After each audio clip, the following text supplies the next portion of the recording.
Hi, Beck Mac here for Pops Art. I might press record too. Okay. Hi, Beck Mac here for Pops Art Independent. Please request. Wait. Please request permission from the meeting host. Can I get permission from you, Beck Mac, to record this interview? Indeed, you may. Okay, thank you very much. Thank you very much. Okay. All right. Hi, Beck Mac here for Pops Art Independent. Oh, now I can't do it. Okay, here we go. Hi, Beck Mac here for Pops Art Independent Artist Survival Series. And I'm talking to one of my favourite people, and I think he may be one of yours, Mr. Richard Bell. How are you? I'm pretty good, thanks. And thanks for the nice introduction. Yeah, I'm doing pretty well. I'm holding up under isolation, being an artist.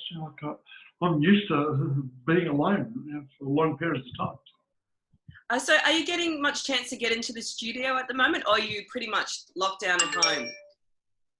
Yeah, I'm not going to my studio anymore.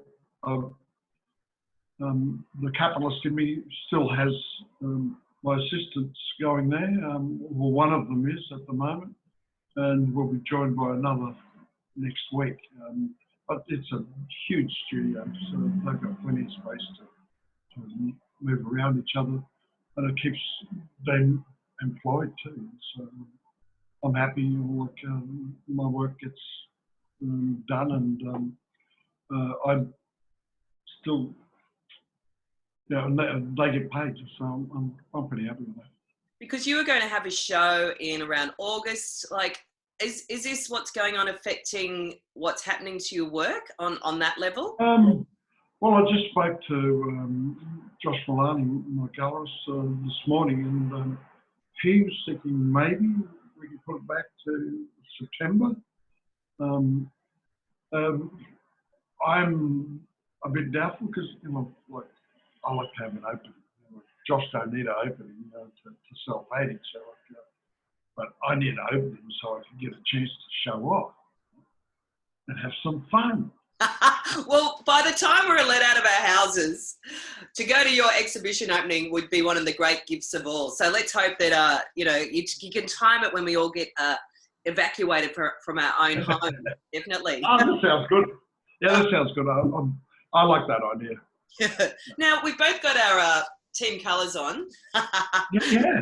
So this time last year, can you believe this time last year you were in Venice, the team was coming over, and the big Embassy 2019 at the Venice Biennale was occurring. How bizarre, and have you been in touch with the Italians, and how do you feel about all that? Oh, gee, I was just thinking a couple of days ago, I'm a little slow. It took me all this time to realise, holy fuck, if we'd have done this this year, it would have been a disaster. So we're very lucky that we got it all done and out of the way last year. In regards to that, I'm thinking, gee, I was very lucky. So just pray our luck continues when we don't get COVID-19. Yeah, exactly. Now, two big mechanisms that create climate change are capitalism and consumerism, and all of a sudden both those things have come to a grinding halt.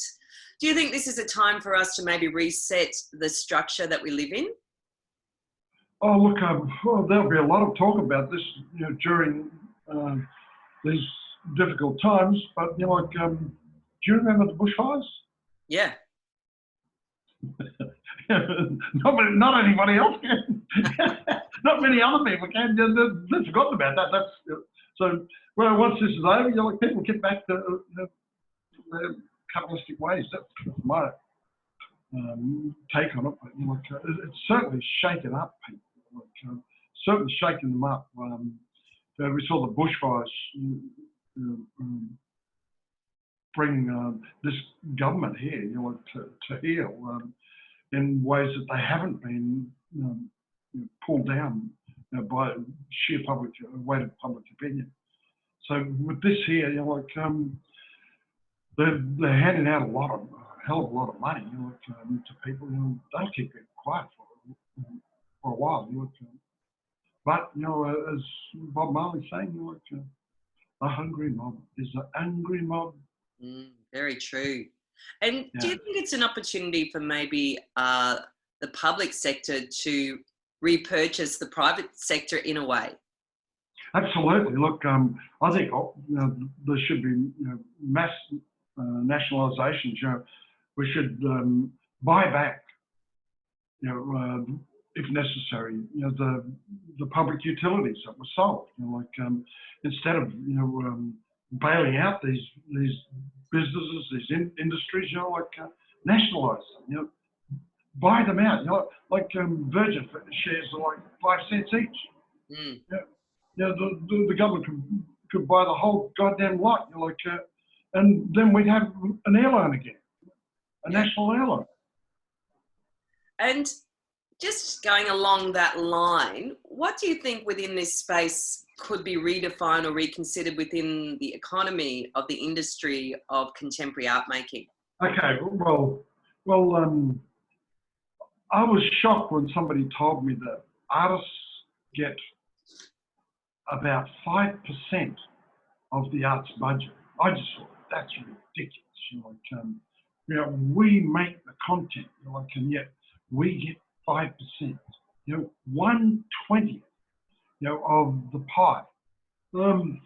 I would like to see a complete change in that approach. Rather than giving the money to these big institutions and that, they should be giving the money to the artists. And then we pay the institutions, to put on our shows or put on stage a ballet or an opera or these sorts of things. And then let us, ascertain their value and see if they like how cheaply some would measure them. So are you reimagining the potential of the artists themselves being the cultural leaders who are creating the programs and facilitating where the funds go and owning the economy? Yeah. What I'm advocating for is that the artists actually run the show. If you look at history, there's a lot of artists, being talked about, continuously, over long periods of time. I don't hear any bureaucrats being spoken about, over any length of time. Let's get this thing straight. It's the arts, where this thing originates. It's time for us to take control of this whole Shazam bullshit. Bring it on, Richard. Yeah, I think it's really interesting. Give the money to us. Show me the money. Show us the money. And then let us allocate it. Let us decide what are the important institutions. Let's let us decide who are the important players. In these institutions, who will head them, who will work in them. What will be their policies. These sorts of things. We're treated appallingly. We're treated like slaves. We're always asked to do things for free. Like that's slavery. Yeah. So maybe, are you saying an artist could select the curator that they wanted to present their work within the space? So it's sort of a reverse of the way things are running right now. Absolutely. Yes, I think it needs to be turned upside down. Where the 5% actually get the 95%, and then we decide where that 95% goes.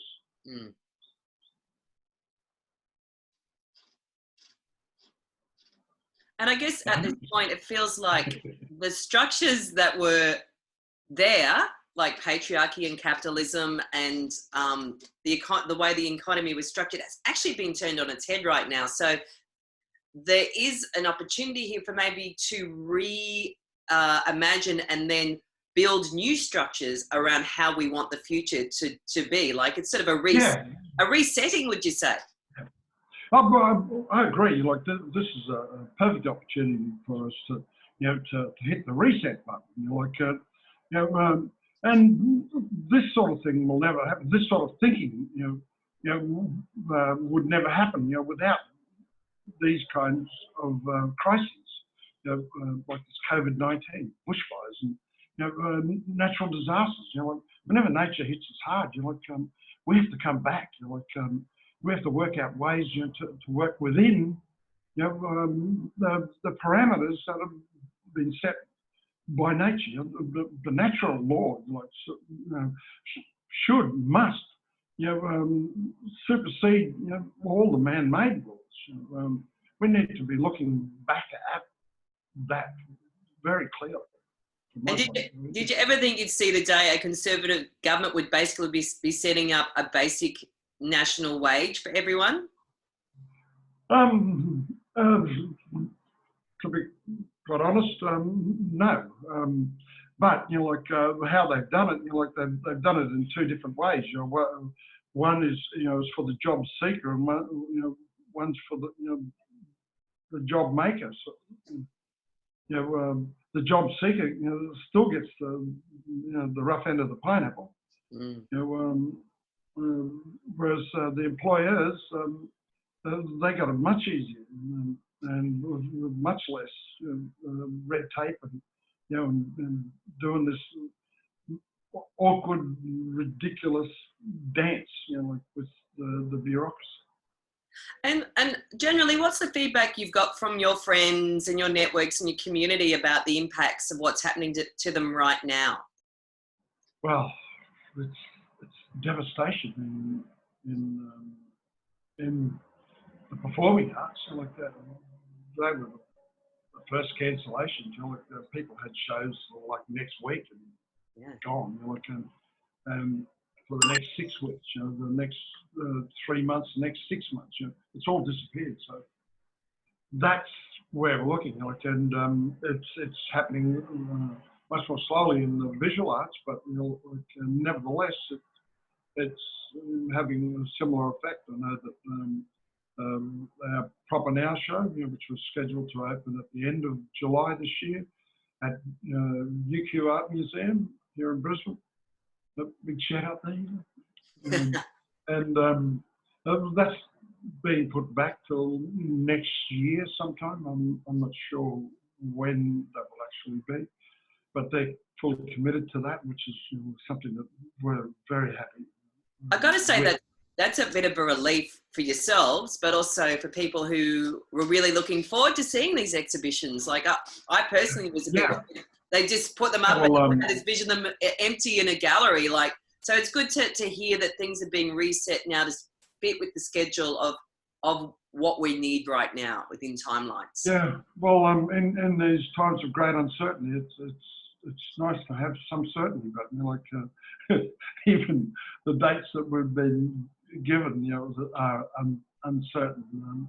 We just have to wait and see.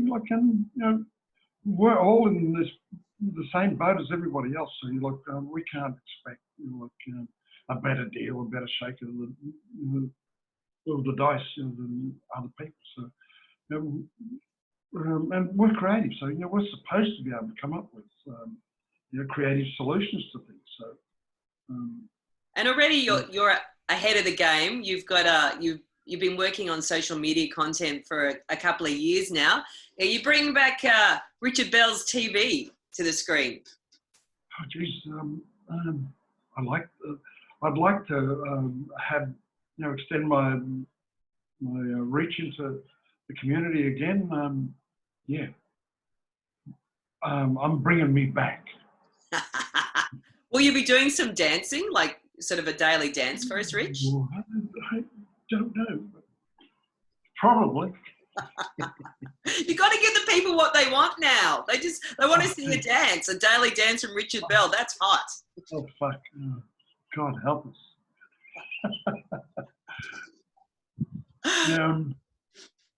Look, it's certainly we're going to get to know you. know ourselves a lot better. We're going to be thoroughly challenged by this virus, by this crisis. You're having to spend so much time alone, or sharing space, tight spaces. Houses are quite tight spaces. So we have to work out how to do that. We have to try to stay sane in this era.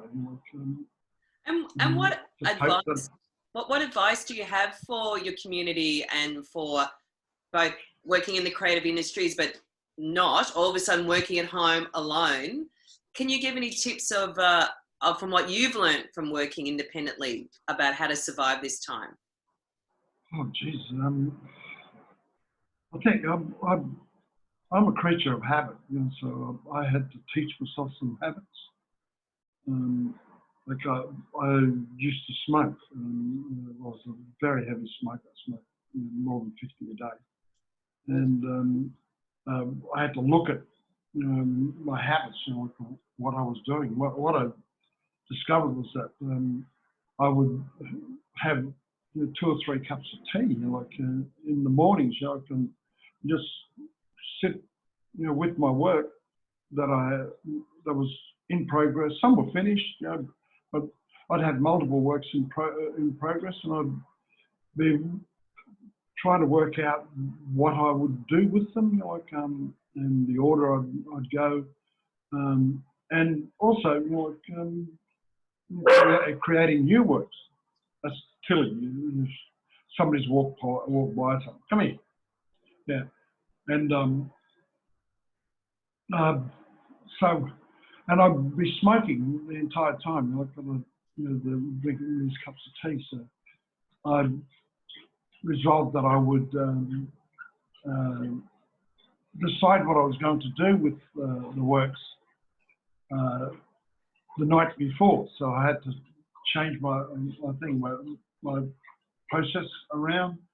So I would wake up in the morning, have my cups of tea, and then start work. And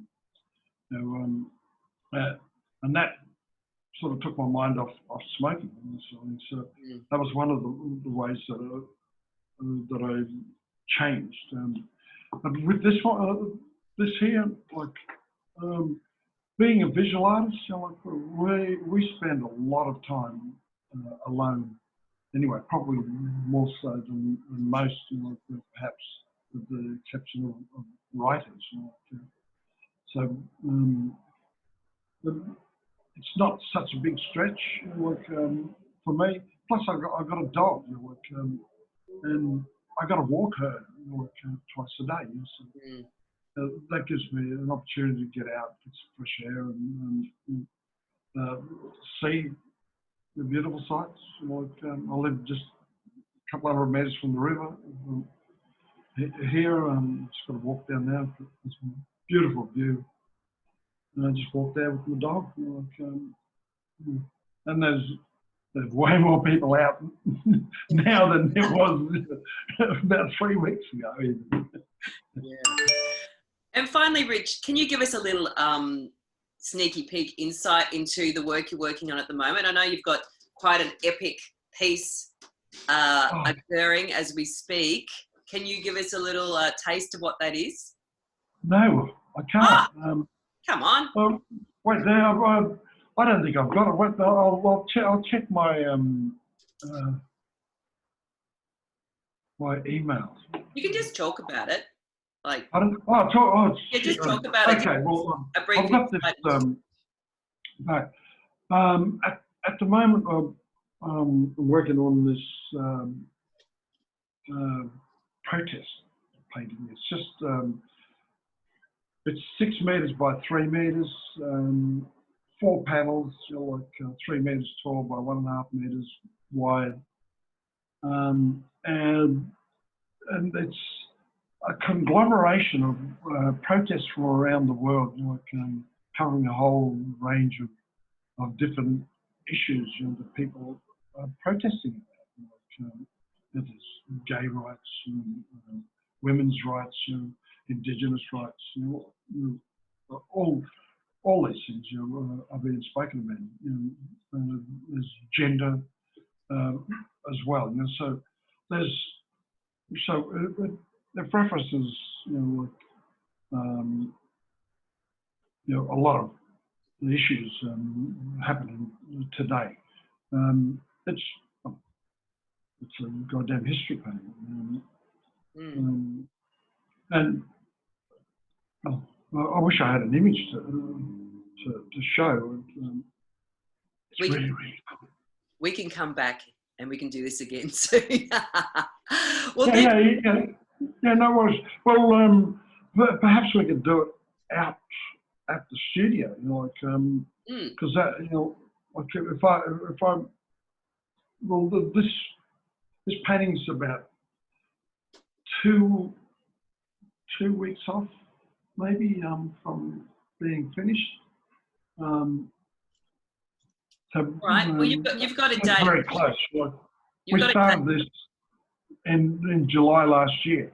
Wow. So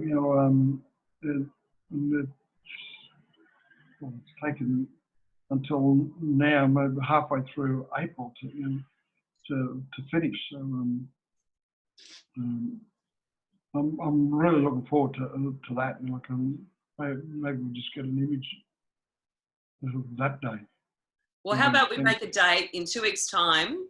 We'll Zoom. You go to the studio, and we'll have a conversation, and right. And you can do a sneaky reveal of the incredible work you've been working on for nearly over a year. So that's fantastic. Yeah. Well, that'd be great. Because we've got to stay connected in this crazy world. Yeah. Oh, fuck it. Look, well, it was so lucky.